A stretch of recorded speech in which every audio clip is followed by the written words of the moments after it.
Предварительные итоги турсезона 2025 года озвучил министр туризма Астамур Логуа на встрече в Общественной палате. Более подробно о цифрах, которые озвучил Астамур Логуа, мы поговорим с Сергеем Косиловым, главой абхазского направления российской туркомпании. Давайте подведем итоги туристического сезона. Предварительные итоги уже озвучил Астамур Логуа, министр туризма, на встрече в Общественной палате. И одна из главных задач, которая дальше будет стоять, это как сделать туризм круглогодичным. И, честно говоря, мне сезон понравился.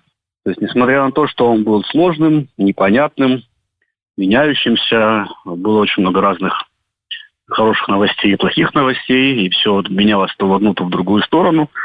В целом мы сумели сохранить рынок. Мы не дали провалиться сезону просто в пик вниз по ценам. И в итоге очень многие отели остались на плаву, проработали и готовы развиваться дальше. В этом плане очень неплохой был сезон. Да, очень сложный. Да, ничего подобного раньше не было. Но в целом мы в следующий год можем заходить, уже понимая, какие проблемы нас будут ждать.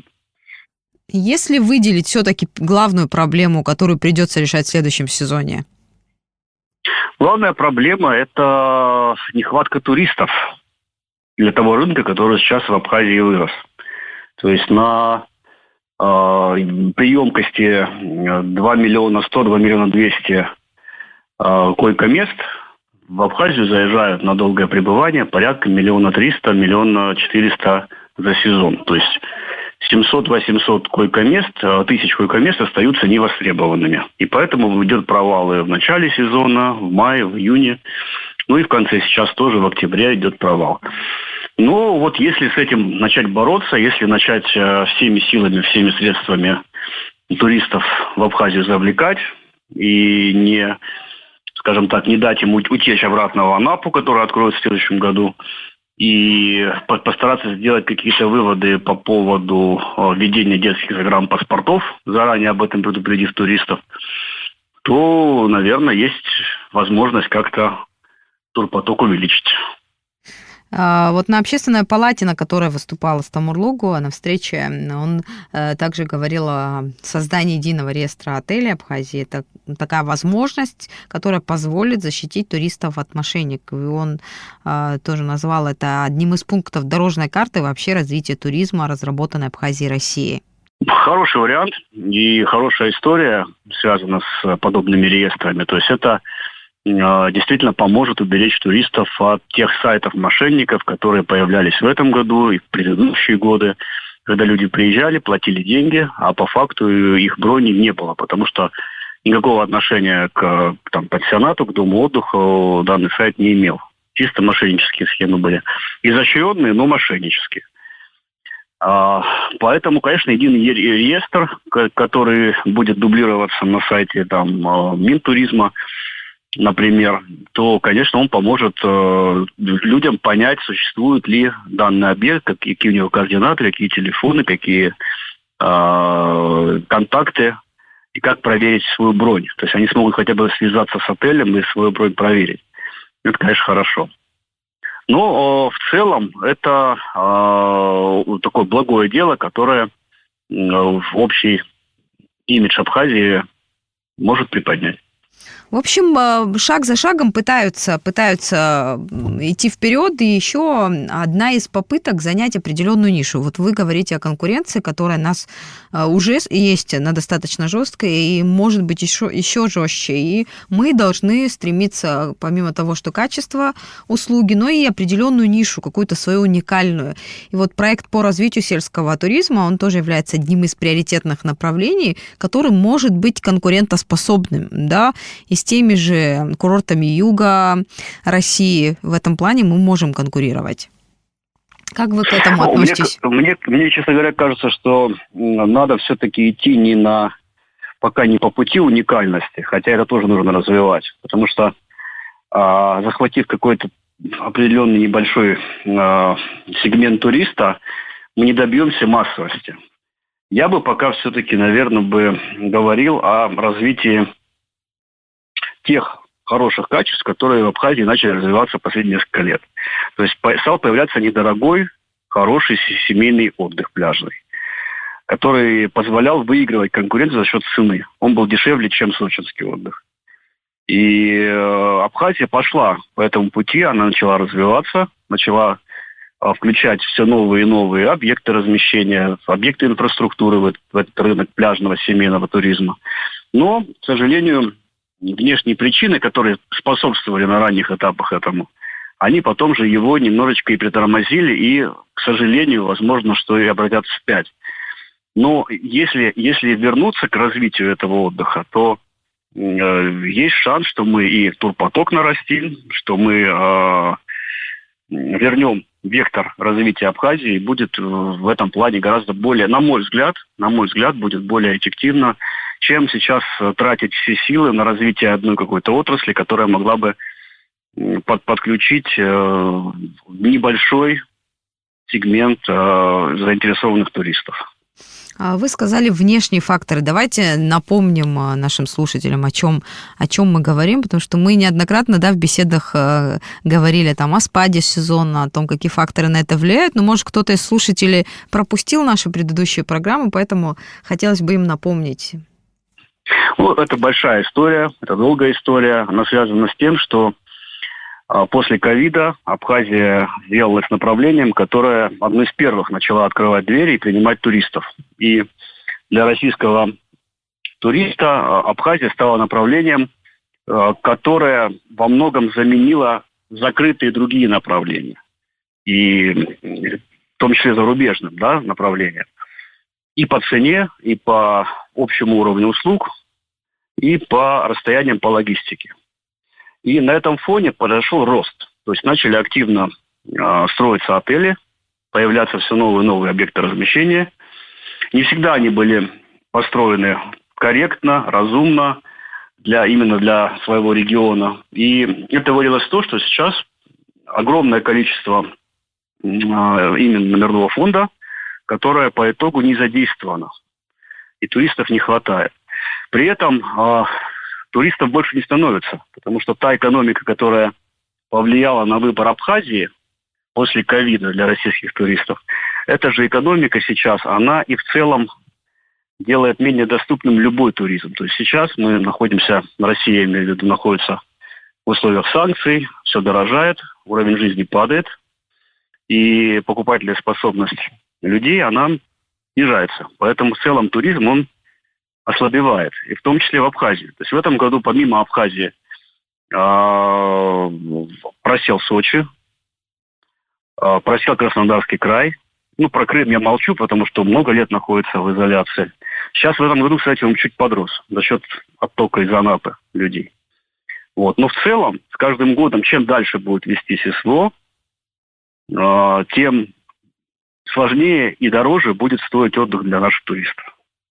И поэтому, если Абхазия, которая живет в экономике России, тоже будет поднимать цены, соответственно, и туристам будет менее выгодно приезжать, в том числе и в Абхазию. И мы будем видеть отток. А если будут открываться другие параллельные направления, внешние, Анапа, например, открывается в следующем году, Турция подешевела в этом году, доллар там снизился, и туристам стало выгоднее полететь в Турцию. Впервые в этом году Турция стала по одной цене с Абхазией. На похожем пакете все включено, либо трехразовое питание с перелетом, примерно по одной цене, 3 звезды отели сравнялись по цене. Поэтому многие полетели в Турцию. В этом году открывается безвизовый Китай. Какой-то турист поедет туда, скорее всего. То есть эти внешние направления, открывающиеся при дорогостоящей экономике в целом, которая ложится на туриста, они, конечно, очень сильно отнимают у Абхазии ее туристов. Если Абхазия будет тоже поднимать цены, а она тоже будет поднимать цены, потому что она живет в экономике российской. Продукты российские большинство, работники, зарплаты тоже российские, то есть вся эта история, она дорожает. И пока мы будем сохранять более-менее хороший соотношение цены и качества, тот вектор, все будет нормально. Как только мы пойдем вверх, я имею в виду абхазских ательеров, абхазские предложения, это будет менее выгодно для российского туризма. Хорошо, тогда на фоне вообще общего роста цен, инфляции, что можно сделать абхазским ательерам, как оптимизировать расходы или сократить расходы, чтобы цены не повышать? Ну, тут сложный вопрос, потому что все же индивидуально работают, у всех своя экономика. Понятно, что большие отели, им будет проще как-то консолидироваться и заключать, в том числе, годовые контракты, где они смогут варьировать свои расходы там, в зависимости от периодов и от того количества туристов, которые приезжают. Маленьким отелям сложнее всего. То есть они попадают полностью на рыночную экономику, они не могут никак там с ценами и с деньгами оптом все закупать, они небольшие. То есть, конечно, им будет тяжело. Я бы посоветовал все-таки всем обратить внимание именно на постоянных клиентов, на уровень сервиса, потому что даже в этом году, когда был очень сильный демпинг в начале года, из-за чего были проблемы, были там совещания, скандалы и так далее, интриги, расследования, все это было. Вот при этом отели, которые сохранили прошлогодний уровень сервиса, качества, анимацию где-то ввели, где-то поменяли немножечко питание в лучшую сторону. Им это помогло. Они своих туристов не потеряли в том значении, в котором потеряли другие менее развивающиеся отели. Те, кто следил за ситуацией, они смогли подстроиться. И более или менее, я говорю, мы в этом году сумели выровнять рынок, сохранить его. И в целом, я думаю, что это большая удача для этого. В следующем году может быть хуже. Потому что в следующем году, если люди поедут в Анапу, например, семейные туристы, которые не могут детей оформить загранпаспорта, туристов будет еще меньше, демпинг будет, может быть, в том же, а может быть, еще в большем объеме. И тогда надо будет еще больше ужиматься и консолидировать те услуги, те расходы, которые в этом году сумели сохранить вот наиболее благополучные отели. Я бы так сказал. Вот те, кто успел подстроиться под этот формат. Кстати, в одном из прошлых интервью с вами вы говорили о том, что государство должно тоже следить за тем, что вообще строится, и попытаться как-то переориентировать бизнес тоже в определенную сторону, чтобы люди не строили, что попало и как попало, а какие-то определенные интересные для туристов объекты все-таки строились и в местах, где более привлекательно это все было бы. Допустим, да, вот такое предложение было озвучено. Мы видели в Геленджике, например, когда после частной застройки начал строиться курорт, и это велось в том числе с позиции государства и городских властей. То есть был выделен план, проект, и на первой береговой строились одни отели, на второй другие, на третьей третьи. То есть в зависимости от расположения, от проектировки был разработан вот тот план, который работает сейчас великолепно. То есть Геленджик не переполнен, хотя там сейчас, я имею в виду с точки зрения номеров и отелей, то есть он так сделан, что хватает туристов и хватает денег от туристов на отеле. Всем всего хватает. И в Абхазии такого не было. То есть если бы после ковида, это 2022-2023 год, мы получили бы какой-то план, проект развития от государства, и многие нынешние курортные зоны бы формировались по принципу логистики. По трендам, да? По запросам, да, вы это имеете в виду? Да, то есть сейчас на набережной очень много отелей,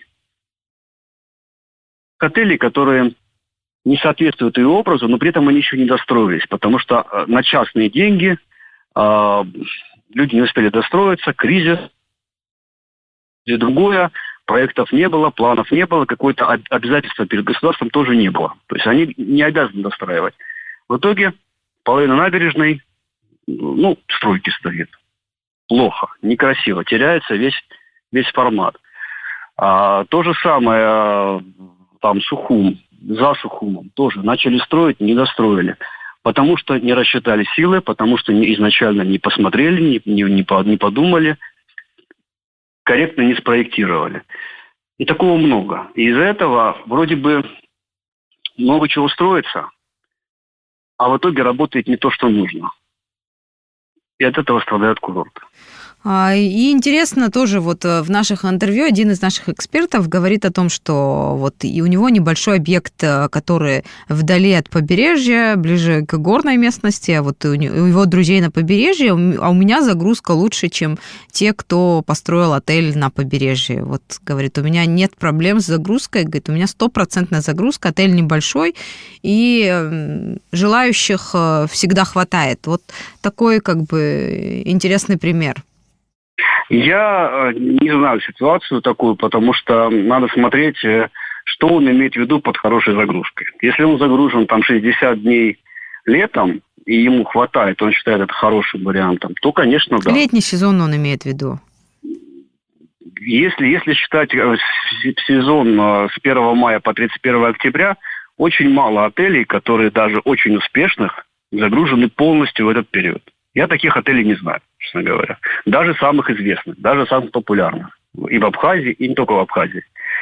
То есть тут же каждый видит по-своему. Но объективно мы хотим сделать загрузку таковой, чтобы с 1 мая по 31 октября в среднем 60-70% отель был загружен. Это считается потрясающей загрузкой. При этом не урезая цены, не снижая, не уходя там в ноль, по 100 рублей не продавая, а работая более-менее в рынке. Это будет идеальный вариант. Поэтому вот в целом, если мы будем рассматривать, то, конечно, говорить о том, что горы продаются лучше моря или что-то еще, это все очень индивидуальная история. И докапываясь глубже, мы поймем, что не все так радужно на самом деле. Но по нашему опыту, конечно, надо соотносить регион, надо понимать, какой турист туда приезжает, понимать, какое количество номеров, потому что если маленький отель в горах, и у него уже есть там постоянных клиентов, грубо говоря, там друзей, знакомых, и те, кто с ним хоть когда-то пересекался, и он получит этих туристов точно, скорее всего. Это одна история. А когда отель выходит вновь на рынок, да, ему надо продаваться, или идет общий сезон, а он где-то проигрывает и начинает искать по пути развития и продажи, это другой разговор, это рыночный разговор. Про друзей и знакомых я сейчас не хочу говорить. То есть они так или иначе, там и скидки другие, и приезд будет другой, и, скорее всего, отель заполнится. Вот. То есть все очень сегментарно. И надо не просто слушать, надо разбираться, почему так произошло.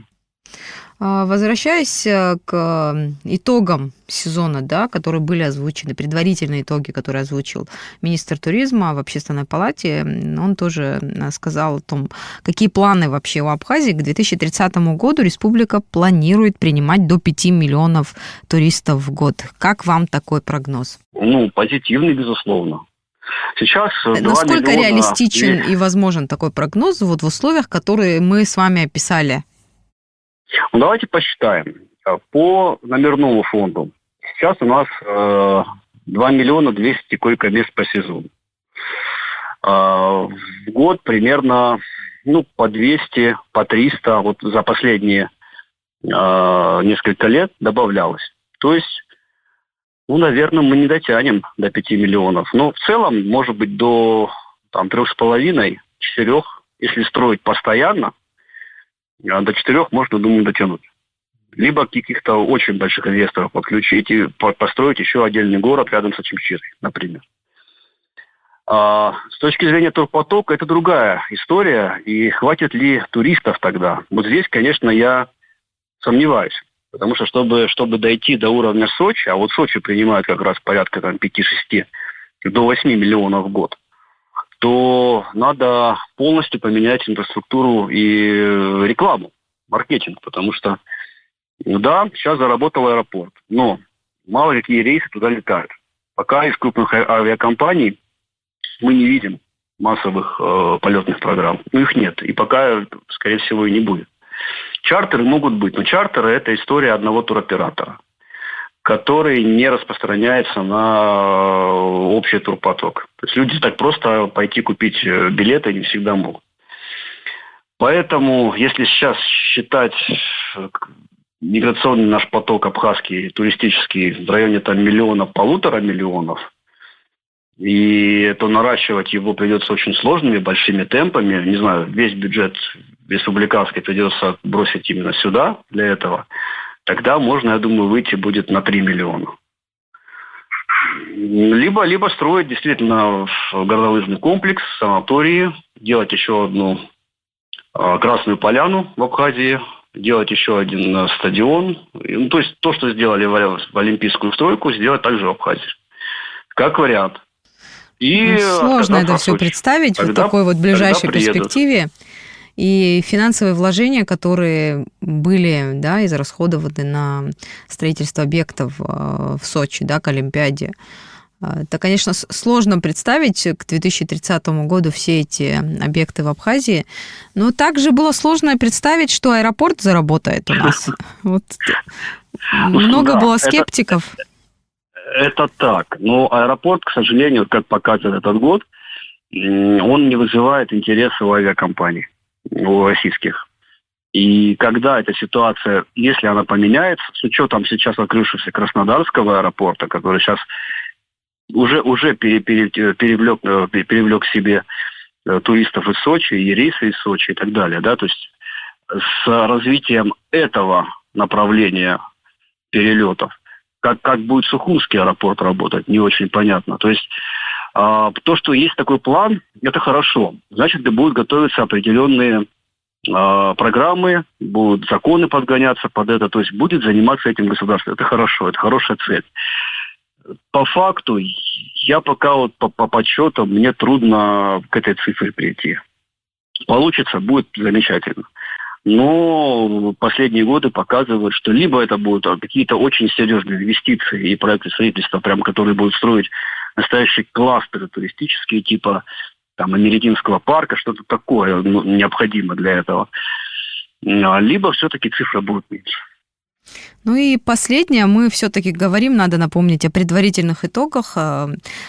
Их озвучил министр туризма Астамур Логу, но ждем окончательных итогов. Особенно интересно про цифры поговорить. Одно дело количество туристов, которые приехали, другое дело, что получила экономика в денежном, да, выражении. Как вы думаете, вот соотношение количества туристов и прибыли, которые государство могло получить за счет этого потока? Если коротко вот на этот вопрос отвечать и сравнивать с прошлым, например, годом. Потому что не всегда цифры означают то же самое по прибыли. Цифры по посещению. Ну, они, я думаю, не сойдутся, потому что действительно в этом году туристы приехали по чартерным рейсам, это и чартерным программам, это были пакетные туры, в основном пакетные туристы.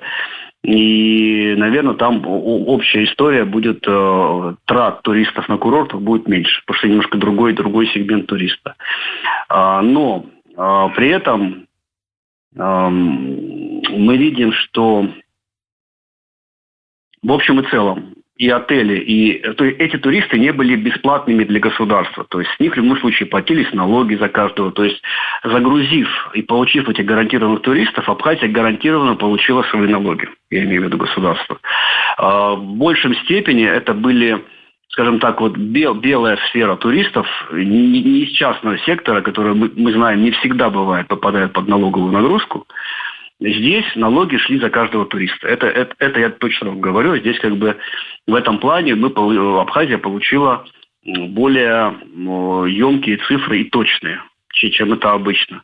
С другой стороны, конечно, если бы работал рынок, если бы туристов было порядка 2 миллионов, то инфраструктура, которая получает тоже и дает деньги, она бы работала по-другому. Та же Рица, например, в этом году, насколько я понимаю, просела по сравнению с прошлым годом. Рицинский нацпарк.